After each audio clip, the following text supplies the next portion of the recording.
GSI Channel, cerdaskan akal, iman, dan amal. Melanjutkan diskusi kemarin, kita sudah bahas tentang definisi dari saham, falas, kripto, dan sekarang kita mau agak fokus ke saham dengan membahas motivasi untuk membeli saham itu apa aja. Tentang saham kita juga sudah mengetahui ada dua jenis pasar. Pasar perdana yaitu pasar pertama kali yang mana perusahaan tersebut mengeluarkan saham dan dibeli oleh masyarakat. Ini pasar perdana.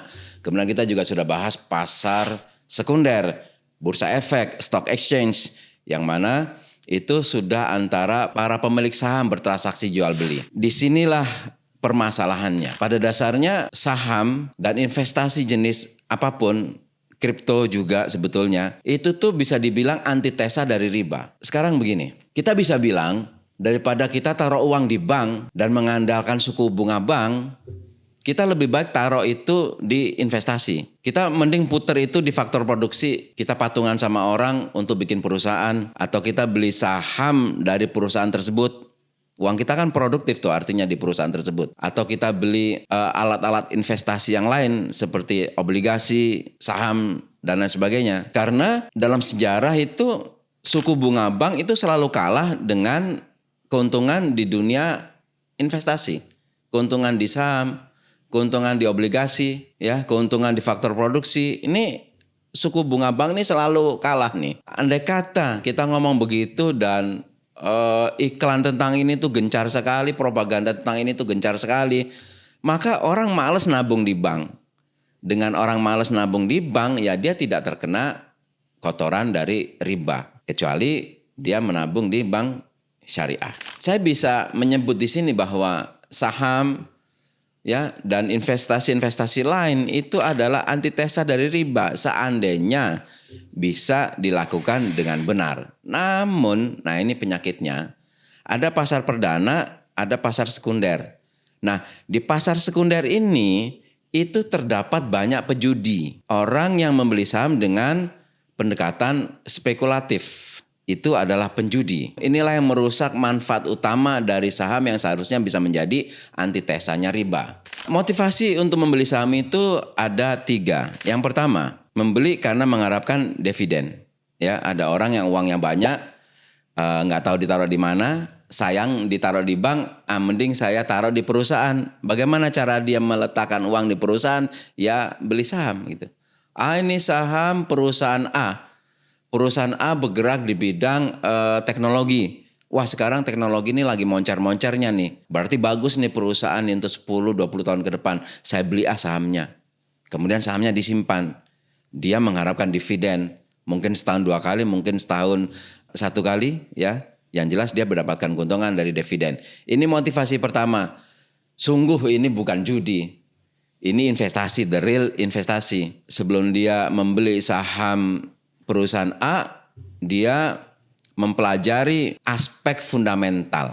Nah, sekarang saya kenalkan 2 aspek, 2 macam strategi, 2 macam argumentasi untuk membeli saham.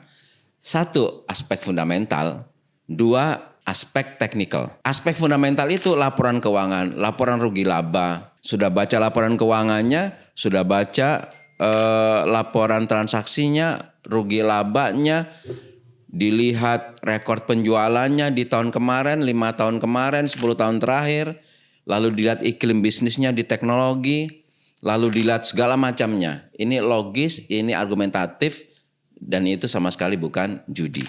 Nah, yang kedua adalah memang spekulatif atau judi. Kita sepakat menyederhanakan masalah bahwa ketika saya bilang spekulatif itu berarti tindakan berjudi. Spekulan atau para penjudi ini ketika dia membeli saham, dia hanya menggunakan aspek teknikal. Teknikal itu cuma permainan bar, permainan grafik. Lain kali mungkin kita akan bicara secara detail tentang ini, tapi mungkin di lain kesempatan. Aspek teknikal itu sekedar permainan rekor yang membentuk grafik, membentuk chart, ya, membentuk bar, dan dari sana seringkali dihasilkan rumus-rumus tertentu. Tidak sama 100%. Tetapi saya boleh menyederhanakan masalah bahwa Aspek teknikal itu seperti kalau zaman dahulu tuh buku primbon. Ketika orang mau menebak nomor, nanti kan nomor itu diundi dan kalau nomornya benar dia akan dapat uang. Itu kan SDSB ya. Itu alat-alat orang untuk menebak nomor itu adalah primbon. Misalkan semalam dia mimpi lihat monyet. Dia lihat tuh buka primbon monyet itu nomor berapa. Kalau di situ ada keterangan monyet nomor 23, maka dia akan pasang tuh beli SDSB dengan nomor 23. Berbeda dengan aspek fundamental. Aspek fundamental tuh data. Sesuatu yang real, bisa dihitung. Dan kalau diprediksi itu matematis gitu. Tapi kalau aspek teknikal, ini lebih banyak unsur tebak-tebakannya. Ya walaupun tidak bisa 100% dibilang seperti ini ya. Fund manager itu menggunakan aspek teknikal. Tapi dengan cara yang khusus gitu. Saya kalau pengen beli saham itu pakai dua pertimbangan. Aspek fundamental juga aspek teknikal gitu. Tapi cara saya menggunakan grafik, bar, chart itu berbeda gitu. Nah, nanti lain kali kita akan bahas. Spekulan dalam membeli saham suatu perusahaan dia nggak ngelihat aspek fundamental. Dia juga nggak mau repot-repot mikirin ini perusahaan apa, apakah masa depannya bagus, adakah undang-undang yang mendukung bisnis dia. Itu dia nggak mau repot-repot, dia cuma ngelihat dari chart atau kadang bahkan rekomendasi temannya, beli ini nanti dia akan naik.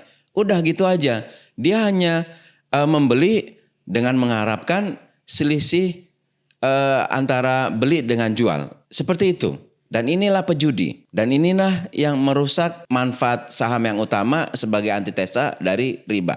Kalau pejudi itu kan bisa masuk kemana aja, di mana aja. Saya sering ilustrasikan gini. Di rumah sakit unit gawat darurat pun itu pejudi bisa dapat uang. Misalkan satu ambulan datang, pasien diangkat masuk ke UGD, itu dua orang udah bertaruh. Nih hidup apa mati. Nah kalau rumah sakit unit gawat darurat aja bisa dijadikan ajang judi, apalagi bursa saham gitu. Lebih gampang lagi gitu. Ada pertanyaan gini. Kalau saya beli motivasinya ingin mendapatkan dividen. Kemudian pada suatu masa saya membutuhkan uang. Mungkin saya ingin beli rumah, mungkin saya ingin bangun kantor, mungkin saya ingin menikahkan anak, ya butuh uang yang banyak. Ketika saya menjual saham saya di bursa efek, apakah ini tindakan berjudi? Enggak. Saya butuh uang, saya jual di pasar sekunder. Itu bukan judi. Karena saya butuh uang dan saya harus mencairkan uang tersebut gitu. Kalau secara motivasi, pendekatan, tools yang digunakan untuk membeli saham, kita bisa bagi menjadi dua. Beneran dia itu investasi dan yang satu main judi. Cirinya secara umum adalah ketika orang ini berinvestasi, dia menggunakan dalil fundamental dan dalil teknikal. Sedangkan kalau orang yang spekulan ansih, dia hanya menggunakan dalil teknikal. Ini ada satu saham lagi fluktuatif, naik turunnya cepat, dia masuk aja dengan berharap bisa beli di harga rendah, lalu jual di harga tinggi. Nah itu judi itu. Jadi gimana idealnya? Nah tentang saham kita nggak bisa belajar hanya dari video-video singkat gitu ya terus dikumpulin. Enggak. Ilmu tentang saham itu sangat kompleks, sangat luas. Dianjurkan untuk benar-benar mempelajari secara serius bidang ini. Tetapi kita mau lompat ke ujung kesimpulan. Bagi kaum muslimin, bolehkah dia main saham? Boleh dengan uang dingin. Nanti bagaimana uang dingin itu di video penjelasan yang lain. Kemudian kalau orang muslim pengen beli saham, sahamnya saham apa? Yang pertama harus masuk indeks syariah. Apa tuh indeks syariah? Indeks syariah yaitu dewan yang memilih perusahaan mana yang menjalankan bisnis itu sesuai dengan syariah. Misalkan perusahaan rokok. Ya, rokok itu tidak diperkenankan masuk indeks syariah gitu ya. Karena MUI melarang dan itu disamakan dengan produk-produk yang tidak halal lainnya gitu. Misalkan toko babi, perusahaan daging babi itu nggak mungkin bisa masuk ke indeks syariah. Karena menurut syariah itu tidak boleh diperdagangkan, tidak boleh dimakan, tidak boleh diperjualbelikan. Kemudian batasan kedua adalah beli saham itu dengan argumentasi dari aspek fundamental. Boleh juga digunakan aspek teknikal, tapi dengan beberapa aspek yang kelak nanti kita akan bicarakan insya Allah. Dan kemudian 50% dana itu taruh di saham yang dividennya, yang kepastian dividennya tinggi. Dan kemudian sisanya boleh kita sebar, ya, boleh kita sebar berdasarkan karakter saham tersebut. Yang insya Allah nanti kita akan coba bicarakan dengan detail. Minimal itu saja. Demikian tambahan informasi dan tunggu informasi-informasi berikutnya di video berikut. Demikian, wassalamualaikum warahmatullahi wabarakatuh.